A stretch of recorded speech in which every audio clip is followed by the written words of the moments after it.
Sometimes you gotta let the bygones be the bydogs. Or the dogs. The dog.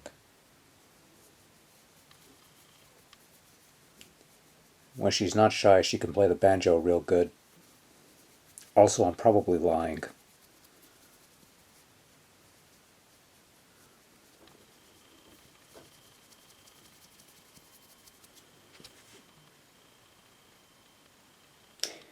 Okay, I'm done. Next.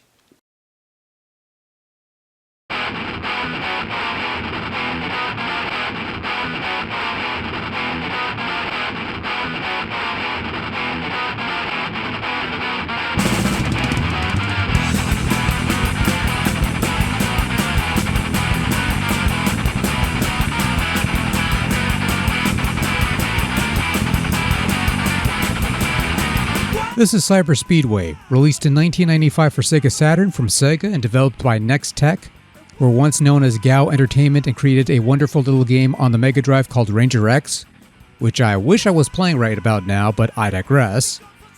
Cyber Speedway also includes craft designs from famed designer Sid Mead, as well as background music provided by some country rock band called the Bygone Dogs. Feel free to leave a comment about how much of an idiot I am for not knowing who the Bygone Dogs are, since they're such legendary figures in the country music scene, or something to that extent. Because I tried looking these guys up and found nothing! Absolutely nothing! In Japan, Cyber Speedway, also known as Grand Chaser, has its own generic soundtrack of generic-sounding wallpaper techno tunes that blends in with all the other techno things of generic flair, and no doubt some poor sods will have probably complained about how they should have kept that for the American release rather than bringing in these bygone people to produce this ill-fitting country music soundtrack for this semi-futuristic hover racing game in space. Hopefully those people have died out by this point, or at least getting close to it, but okay, that's a bit dark. We'll move on. Cyber Speedway features a few modes of play. You have Story Mode, which is your main campaign mode, where you play a pilot chosen to represent Earth in the Great Galactic Grand Prix of sorts. And there's Free Run Mode, where you can race a single track against other opponents or another player via split screen, or you can do a time trial. Under the Free Run Mode, you can choose from one of 4 hovercraft to control and one of 12 tracks to race in. In Story Mode, you only have the one hovercraft representing Earth, but can customize the performance of your engine, steering, and braking before each race. As you win races, or at least do well enough to advance, you'll earn additional bonuses that you can enable to boost your existing stats, which is a nice reward here and there. Story Mode has 2 modes, a somewhat easy-ish standard mode and a more challenging advanced mode with a different set of tracks for you to race in. As far as the actual racing goes, well, it's a standard racing game type deal where you race around a track for about 5 laps trying to finish first, because that's all that matters unless you're playing the standard story, in which case finishing in any of the top 3 will do. It's a generally straightforward racer on paper with a couple extra bits, like using the LRR bumpers for boost turns or holding them together for a boost of speed. There's ammo pickups that let you shoot rockets to disable other racers, but they hardly seem useful. And tracks usually have alternate paths that you could take to get ahead, or something to that extent.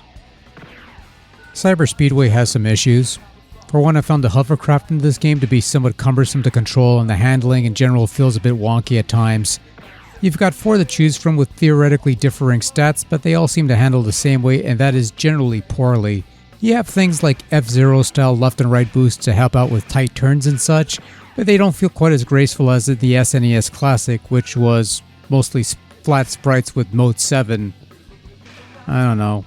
I will say that for the most part, controls are responsive enough, and despite the hovercraft handling like a cardboard box caught in a tornado, the game is still fairly playable. It's possible to beat the tracks with a bit of practice and patience. Don't rely on the rockets because they're hardly useful, and be mindful of the pop-up because it's absolutely dreadful. Granted, some stages have bad pop-up, others it really doesn't matter, but in any event, pop-up is a relic of the past that makes any game look bad no matter when it's being played, and Cyber Speedway suffers from this quite a bit. That aside, the actual graphical content is average at best. You've got some decent looking hovercraft, but the scenery that you travel through, which are supposed to take place on different planets, comes across as a bit too generic with your ice levels and water levels and such. The game also suffers from an inconsistent frame rate and some occasional clipping bits. Even by 1995 standards, and especially as one of the first games for a new console, not exactly a great selling point to anyone but the easily impressed. Oh, and the cutscenes are just talking bitmap characters overlaid on some ugly looking backgrounds as if they couldn't be bothered with video animation or anything like that. Even though you had an opening video introduction at the beginning of the game, whatever.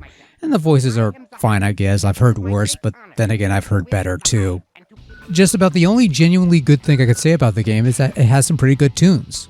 It doesn't fit the futuristic setting whatsoever, and some folks would have preferred whatever generic original soundtrack was here before. Those people are wrong, by the way. This soundtrack might be out of place, but these bygone dogs could play a mean fiddle or two, and I've enjoyed these songs quite a bit. If nothing else, it at least gives me something nice to say about this game because there isn't much there otherwise. Overall, listen, I know this game has its share of fans and they've enjoyed this game tremendously over the years or whatever. You know what? Good on you folks. I'm glad you found some semblance of enjoyment out of this thing. And to be honest, I don't think Cyber Speedway is an irredeemably bad game. It's got some issues that keep it from being great or even good for that matter, but it's still a largely playable game. It's not completely broken. There is some fun to be had here if you could put up with a lot of the garbage that the game throws at you. And of course, that Bygone Dogs soundtrack, which I hope doesn't get me flagged because otherwise.